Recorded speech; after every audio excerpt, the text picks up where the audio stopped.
Howdy folks, and welcome to another episode of Star Wars Lore, and today's episode is on the AJ6 Cyborg construct.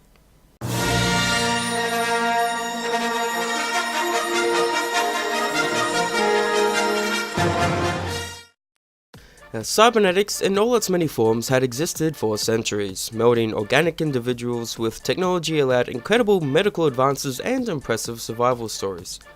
Some individuals had chosen to boost their skills to some small extent, like bounty hunter Cad Bane for example. He used low-level cybernetics to graft removable breathing tubes to his body. Others remade themselves entirely. Count Demetrius Vidian was an extreme example, a man who built an entirely new body to house his few surviving heavily augmented organs. The AJ6 Lobot tech headgear was created to fit an order made by the Empire. They required a way for their low-ranking administrative workers to work more effectively. Now, the aim was to minimize the organic element of the link between worker and computer by allowing a more direct interface. And this had been attempted with some success in the past, Vidian being an example, but the Lobot tech was to take things even further. The suggestion was to turn the worker into an extension of the computer and its databanks, allowing them to write information requiring processing to their own brain. Now, this was not just an elaborate user interface, this was a full merger. Now, there was a challenge to it, and that was that it could become too easy for the being with the implants to overload their brain with an excess of information, leaving insufficient processing power and memory for normal function, thereby preventing them from operating as a normal organic being. This was even assuming the Lobot tech equipment was operating normally. If it went wrong, it invariably had a catastrophic effect on the user's brain. Now, initially the Empire tested the equipment in the Outer Rim territories as it expanded its influence there.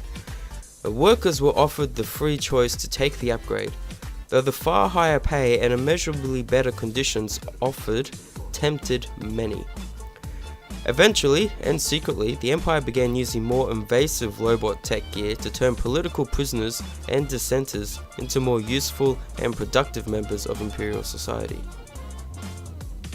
Now, in the Star Wars universe, there's a couple of examples of people we see wearing this headgear. One was Lobot himself in The Empire Strikes Back in Cloud City, and the other one was during Star Wars Rebels, and it was a rodian named Tseebo. Now, Lobot, in part it was kind of the name that attracted Lobot to the construct itself, because pretty much wearing an AJ6 Lobot technology that bore his name was actually too delicious to resist for him.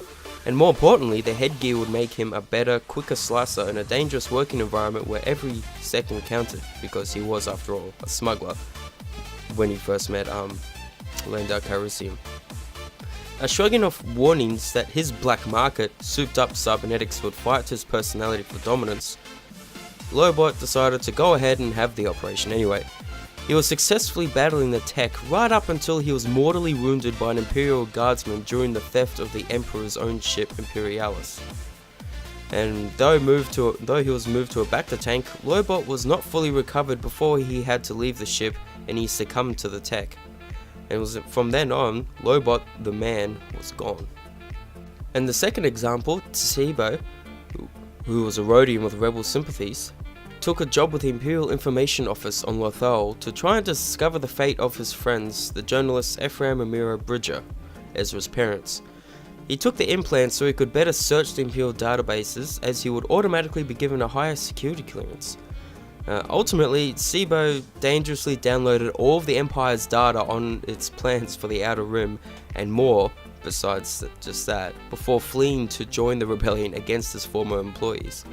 Unfortunately, if you've seen the actual episode, doing so kind of overloaded his brain, so to speak, and he wasn't normal. Whether, I can't remember or not, I may be wrong here, but I'm pretty sure that may have been temporary until they pretty much got rid of a lot of the information on it. And then he probably would have gone back to normal afterwards, but I can't say for sure because I can't quite remember.